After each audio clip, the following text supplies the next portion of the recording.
এই যে আপু ভাইয়েরা রাত্রেবেলা বুঝছেন, আজকে সকালবেলা আমি ছোট ছোট মাছ আনছি। আমার জামাইয়ের একদম পছন্দের মাছ, পুঁটি মাছ আর খলিশা মাছ আনছি। আইনা কাইটিয়া কুইটা ধুইয়া রেখে দিছি। এখন তো আমার জামাই আছে অফিসে, এই কারণে আমি মনে করেন যে রান্না করি নাই। এখন রাত্রেবেলা অফিস থেকে আসতেছে, আমি রান্না করে নিতেছি। টমেটো, দেশি টমেটো আছে না, বিরাওয়ালা টমেটো দিয়ে। আর এই যে পুঁটি মাছ, এই যে দেখেন ছোটো ছোটো পুঁটি মাছ মাথা ফালাইয়া, দেখছেন? এই যে মাথা ফালাইয়া ডুলা দিয়া বাইরাইয়া ইচ্ছা মতো লবণ দিয়া ধুইছি। ধুইয়া 3 কেজি পুঁটি মাছ আর খলসা মাছ আনছি। আইনে একদম ধুইয়া দাইয়া, এই ছোটো মাছটা আমার খুব পছন্দের মাছ।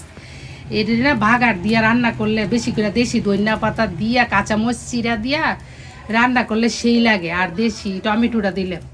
আর এই শীতেই কিন্তু এই ছোটো মাছের বাগারের তরকারিটা সেই লাগে, বুঝছেন? এই যে দেখেন আমি কি সুন্দর করে একদম মনোযোগ দিয়া দেখেন বলাতে, ছোটো মাছ যত বেশি করে ধুইবেন, সুন্দর করে ধুইবেন, তরকারির ঝোলটা সেই হয়। এই যে পুঁটি মাছ আর আছে খলসা মাছ। লাড়কি চুলায় আমার জামাই একদম প্রিয় তরকারি এটা।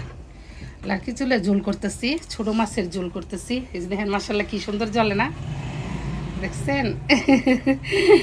অনেক সুন্দর করে ঝোল করতেছি। আর গরম ভাত রাইস কুকারে বসাই দিয়েছি। এই যে আমার মাছের ঝোল রান্না শেষ, এখন নামাই নিব। দেখেন তো কিরকম হয়েছে ছোট মাছের ঝোল। আপু ভাইয়েরা আমার রান্না কিন্তু শেষ। এখন দেখেন রান্না করার পরে যে আগুনটা আছে না, আগুনটার মধ্যে আমি রান্না করে সেটা হাত মুখ ধুয়ে আসা পড়ছি। আমার হাতগুলা ঠান্ডা হয়ে গেছে, এই কারণে আমি হাত দিয়ে লাইটটা অফ করে আমি একটু আগুন তাপ নিতেছি। আর চিন্তা করতেছি যে ছোটো সময়ের জীবনটা কত সুন্দর ছিল। ছোটো সময় দেখতাম যে মা, চাচি, জেডিরা দেখতাম যে সন্ধ্যার সময় রান্নার পরে এরকম চুলার মধ্যে একদম কি সুন্দর আগুন থাকতো। আগুনের মধ্যে সবাই একসাথে মনে করেন চুলার সাইডে দিয়ে বৈশা বৈশা আগুন তাপাইতাম এরকম করে, হাত পা গরম করতাম শীতের মধ্যে। আর এই জেডি এটা জিজ্ঞেস করতো, ওই জেডি এটা জিজ্ঞেস করতো, মা এটা জিজ্ঞেস করতো সারাদিন আজকে কই গেছিলি, কি করছিলি, এই সেই কত কথা এই চুলার কাছে বসে বসে মনে করেন যে ইয়া করতাম, আগুনের হাট পাইতাম। এটা হচ্ছে আমরা ব্রাহ্মণবাড়িয়া, আর ওইদিকে বলে যে আগুনের হাট পায়। রান্না বান্না শেষ করে আইলাম। আর এদিক দিয়ে সাবাবার আব্বু এইমাত্র আইলো, ওই যে মিষ্টি নিয়ে আইলো।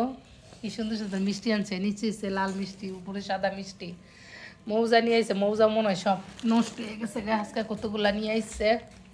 ওই যে সুপার হবে কতগুলা রে, ওই যে সুপার তো রয়েছে অনেকগুলো একসাথে আনে, কয়েকদিন নিয়ে যায় না, সিরা বিরা শেষ। আর চাবি লেবু দিয়া কইতেছে, লেবু দিয়া আমি জুস বানায় খাবো না। কালকের থেকে শুরু যে করছে আর বলতে করতেছে না। এটার মধ্যে আছে টোস্ট, একদম গরম গরম টোস্ট, এটা খামইছে কফি দিয়ে। আর এই দিক দিয়ে দেন সাবাই বে কি করতেছে, আলুর এই আংরার মধ্যে চুলার মধ্যে, লাড়কির চুলার মধ্যে ফোড়া দেয় না সাবাবে লবণ দিয়ে তখন খাইছে, গুলালু ফোড়া দিয়া। আর ওই যে সাবাবের বাপে আইসা দেখেন কি মুখ টুক দুই একদম ক্রিম টিরিম মাইক খাই এখন ভাত খাইব।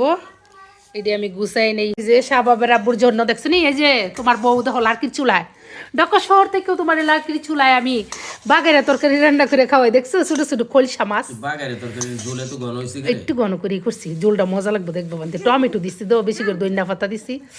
লাড়কির চুলা রান্না করে নিয়ে এসেছি সাবাবের আব্বু, কত ভালোবাসি বুঝুনি। এটা ভালোবাসা কি, এটা তোমার দায়িত্ব। আমার দায়িত্ব, তারপরও যদি আমি শুয়ে থাকতাম এটাও তো আমার দায়িত্ব ছিল না। আমার রান্না করে কারণ আমি আজকে যে কাজ করছি তুমি যদি দেখতা তোমারই মায়া লাগলো। তোমার ওই যে ছেলে আছে, মেয়ে আছে, আর রাখাও না। ছেলে মেয়ের আগে তুমি আসো, আমার গো ব্যথা পাইছো গো। ছেলে মেয়ের আগে তুমি আসো, তোমার পরেইছে ছেলে মেয়ে, ঠিক আছে? তোমার বউ আবার এত ছেলে মেয়ের বক্ত না, ঠিক আছে? যখন ছেলে মেয়ে আছে, ছেলে মেয়ের দরকার, আগে আমার জামাইয়ের দরকার, পরে আমার ছেলে মেয়ের দরকার, ঠিক আছে?